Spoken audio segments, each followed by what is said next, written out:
বন্ধুরা, বর্ষাকাল গাছের গ্রোথের জন্য খুব ভালো, কিন্তু এই সময় আমাদের গাছে নানা রকমের পোকামাকড়ের আক্রমণ হয়ে যায়।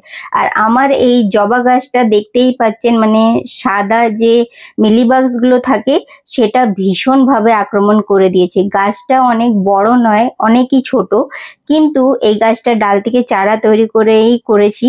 আর ভীষণ একটা নয়, এখানে 2-3টে গাছ আছে, আর প্রত্যেকটা গাছে কিন্তু এই সাদা মিলিবাগস গুলো অ্যাটাক করে দিয়েছে। তো আপনাদেরও যদি গাছে এরকম কিছু সমস্যা থাকে, তাহলে আজকের এই ভিডিওটা পুরোটা দেখে নিন। আমি এমন একটা ইনসেক্টিসাইড নিয়ে এসেছি আপনাদের জন্য, যেটা মিলিবাগস হলো বা আপনাদের ক্যাটারপিলার হলো, মানে যেটা শুয়োপোকা জাতীয় যে পোকাগুলো থাকে বড় বড়, তার উপরেও ভীষণ ভালোভাবে কিন্তু কাজ করে। আর সেটা হলো, আপনার একবার যদি স্প্রে করে দিচ্ছেন না, মানে সেই পোকা আপনারা আর দেখতেই পাবেন না। আমার এই গত বছর আপনাদের সঙ্গে রেন লিলি গাছে এই বড় বড় কালো পোকাগুলো আক্রমণ করেছিল, সেটা আমি স্প্রে করেছিলাম, আর তারপরে কিন্তু বেশিরভাগই পোকা মারা গেছে। আর আপনারা দেখতেই পাবেন না আর সেই পোকাগুলো গাছে, মানে এত মানে এই যে যে কীটনাশকটা ভীষণ ভালোভাবে কাজ করে। আর দামটাও অনেক বেশি নয়, তবে আমার মনে নেই 100 কি 110 টাকা এরকমই দামে আমি এনেছিলাম 100 ml। আর এই কীটনাশকটা বারবার স্প্রে করার প্রয়োজন নেই। তার কারণ কি, এটা আপনার পোকামাকড়কে একদম শেষ করে দেবে, মানে আর গাছে থাকবে না। তারপরে আপনারা নর্মাল যে কীটনাশকটা ব্যবহার করেন সেটা ব্যবহার করবেন, যেমন নিম তেল হলো, রোগার হলো, এগুলো করুন। কিন্তু যখন আপনারা খুব ভালো কিছু রেজাল্ট চাচ্ছেন গাছের থেকে, তখন মানে অনেক বেশি আক্রমণ হয়ে গেছে, তখন এই ধরনের পাওয়ারফুল যে কীটনাশক সেটা ব্যবহার করলে বেশি ভালো হবে। আমি অনেক বেশি আক্রমণ হলেই এটা ব্যবহার করি। তো এর নাম হলো ফাইটার 505। এটা শুয়োপোকা, ক্যাটারপিলার জাতীয় বড় পোকা, লেদা পোকা সবার উপরে কাজ করবে, আর আপনার মিলিবাগসেও কাজ করবে। কিন্তু আমি বলেছি যে একবারই স্প্রে করতে হবে, দ্বিতীয়বার স্প্রে করার প্রয়োজন হবে না। তার কারণ কি, পোকাগুলো সব মারাই যাবে।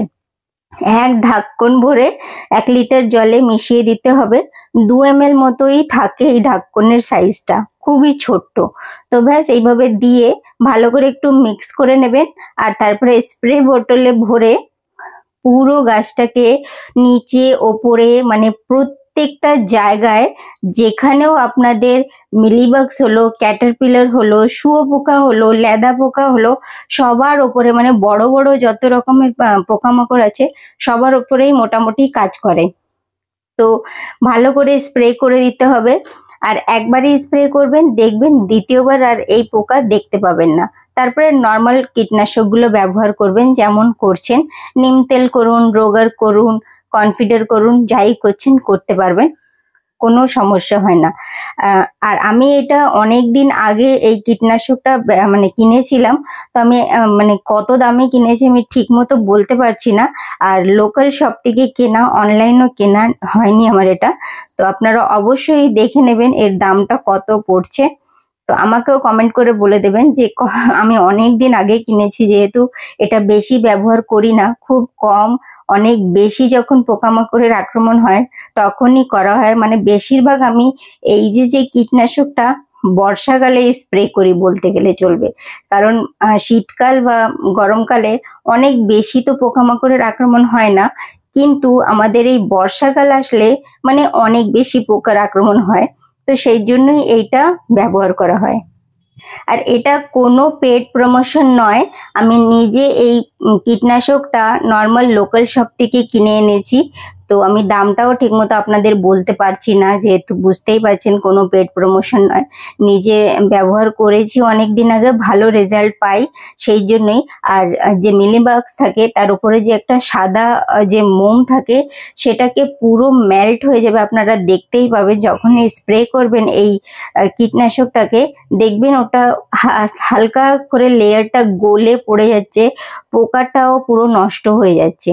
তো অবশ্যই এটা ট্রাই করবেন যদি আপনারা মিলিবাগের দিয়ে খুব মানে অসুবিধা হচ্ছে গাছেও, কারণ গাছের গ্রোথটা পুরো স্টপ করে দেয় মিলিবাগস। অনেক সময় অনেক বেশি আক্রমণ হলে সাদা পোকাগুলো কিন্তু আমাদের ভালো ভালো জবা গাছকে মেরেও ফেলে।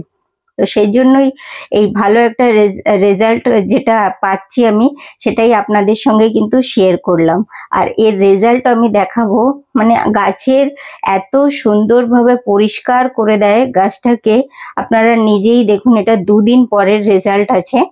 2 দিন পরে গাছটাকে একটু সেই পজিশনটাই নিয়ে দেখাচ্ছি, কোনো রকম মিলিবাগস নেই। আপনারা নিজেই দেখতে পাচ্ছেন, কোনো সাদা মাছির কোনো রকম সাদা সাদা কিচ্ছু নেই। তার কারণই হলো যে পুরো পোকাগুলো কিন্তু মরেই গেছে, আর কোনো রকম আক্রমণ নেই, আর গাছটা একদম ফ্রেশ হয়ে গেছে। তো ব্যাস, যদি ভিডিওটা আপনাদের একটুও মানে গুরুত্বপূর্ণ মনে হচ্ছে, তাহলে চ্যানেলটাকে অবশ্যই কিন্তু সাবস্ক্রাইব করে নেবেন, আর নোটিফিকেশনের জন্য বেল বাটনটাকেও টিপে দেবেন, যাতে আমার এই ধরনের ভিডিওস আপনারা জানতে পেরে যাবেন যে আমি কি ভিডিও দিয়েছি। আর যদি ভিডিওটা ভালো লেগে থাকে, তাহলে লাইক আর শেয়ার করা অবশ্যই ভুলবেন না। তো ধন্যবাদ বন্ধুরা, এই ধরনের ভিডিওজই আপনাদের সঙ্গে শেয়ার করি সব সময়। তো ভালো লাগলে অবশ্যই কমেন্ট করুন।